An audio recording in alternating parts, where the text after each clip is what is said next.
Okay, listen, I want you to stop trying to tell me what to do. I'm the boss of me.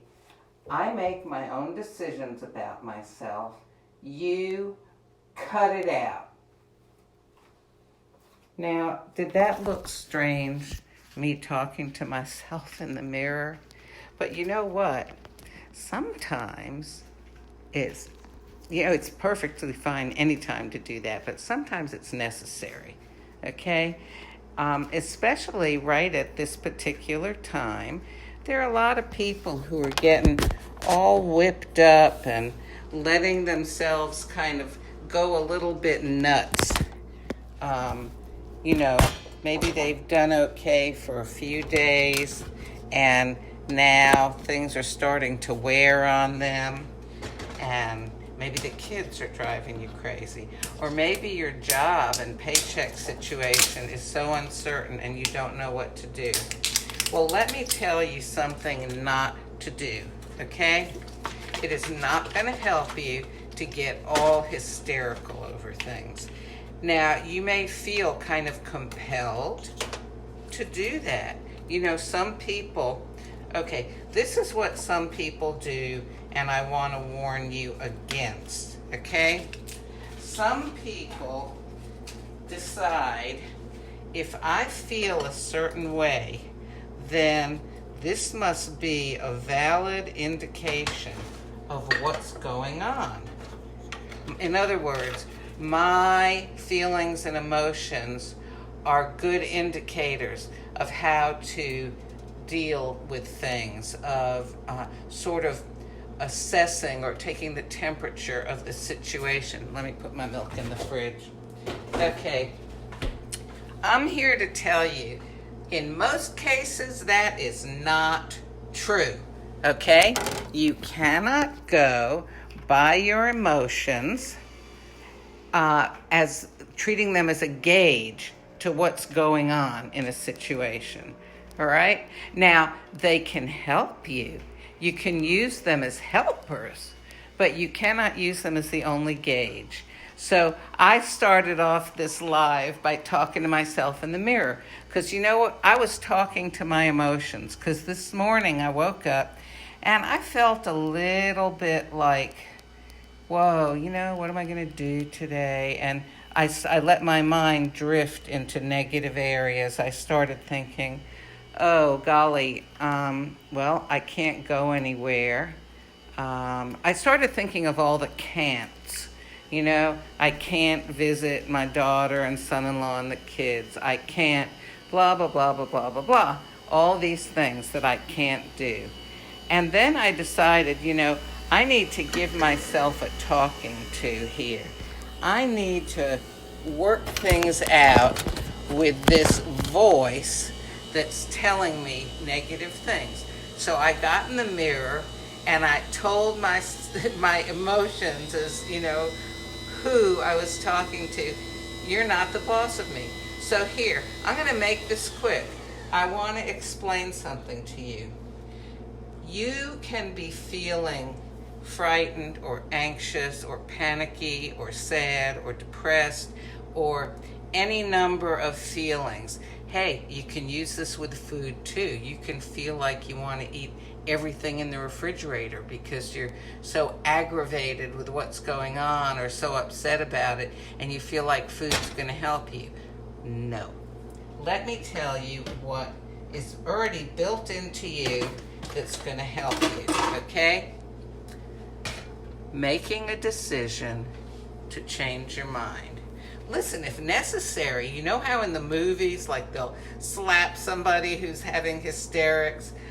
Honestly, if you need to slap yourself, do it. But what's a lot easier is go ahead and get up from wherever you are and go someplace else, go in another room, step outside. Even just the act of standing up from sitting might help. Take a few deep breaths if you can calm yourself for the time to take a few deep breaths.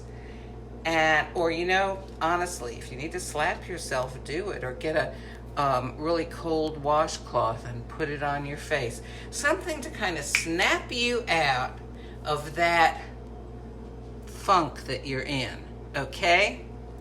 And then I want you to say stop. Now, if you're with other people, you might need to think, okay? But if you can, say stop. If you've got a mirror, you can even talk to yourself in the mirror like I did, okay? Then I want you to say, all right, what is going to help me in this situation? Is it helping me to allow these feelings to just tumble around and possibly snowball? You know, that I'm upset, or I'm depressed, or I'm panicky, or, you know, or I want to eat the whole refrigerator, or, you know, whatever. Is that helping me? Okay, no, it's not. All right, so what are my choices here? Well, I know sometimes it's hard for me to get out of these feelings. So maybe, now this is how I would handle it. What can I do to distract myself? Well, I have certain books and certain videos and certain little cartoons. I mean, like just, you know, little drawn cartoons and little things to look at that I just think they're so funny that it gets me out of whatever mood I was in. Even from the darkest mood, some of these things just strike me as so funny. Oh, you know what? I'm going to tell you about this. It probably won't make any sense to you, but I have a video of my grandkids going down one of those slides that's like a big tube. And one of them, the older one, I don't know, she was maybe 3. She was able to, you know, sit down or lay down and slide, and, you know, at the bottom she came out in the same position. Well, the 2-year-old, when he was, it just makes me want to laugh just to think of it. He went down the slide and he got in, he sat down, and as soon as he started sliding, immediately he tumbled over onto his back and ended up going down head first. And it's just every time I see that, you know, it's one of these things that was not manufactured comedy. It was just really funny stuff in life. It just gets, I'm so happy just talking about it. A lot of people are posting funny, cheery things on their Facebook pages. I mean, I don't know about you. You know, some people, maybe they listen to classical music to get them in a better mood, or who knows, opera, or maybe they like to dance, you know, or you do whatever you can do to distract yourself. And then by doing that, you're meeting the challenge and making the choice to change your way of thinking. Lastly, when you're in this whole emotional state, this is actually a physiological, biochemical thing that's happening in your brain, and it can affect your entire body. Because, you know, like how if you're feeling down, if you're feeling happy, you have all this energy. So, okay. The back of your brain is the place that controls emotions and habits and things where you don't have to think a lot about it. Thought processes that just kind of roll along, you know, seemingly naturally. And that's why sometimes you figure that emotions are a good gauge for what's going on in a situation, because it seems so natural. It's like it occurs to you. But that's not always the case. Sometimes it's because you've built up a pattern of reacting to certain things in the same way over time. So, yeah, it's natural. It's natural because you have made a habit. So, you want to make a new habit now when there are emotions that are not serving you. When you slap yourself in the face or take the deep breaths or whatever you do to, you know, startle yourself out of how you're feeling, you engage the prefrontal cortex of your brain, which is the president of your brain, the executive department of your brain that does not go by feelings and habits. It goes by decisions. Okay? So in the mirror, the executive part of my brain was talking to the back with the emotions and saying, I don't have to listen to you. And it's true. So, you know, sometimes I've seen a lot of counselors in my life, used a lot of self-help stuff. I've studied a lot.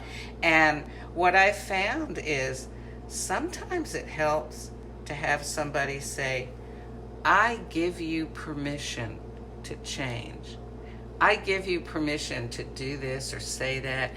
Okay, I'm giving you permission to make a change in a behavior or a set of emotions or habits that are not serving you well.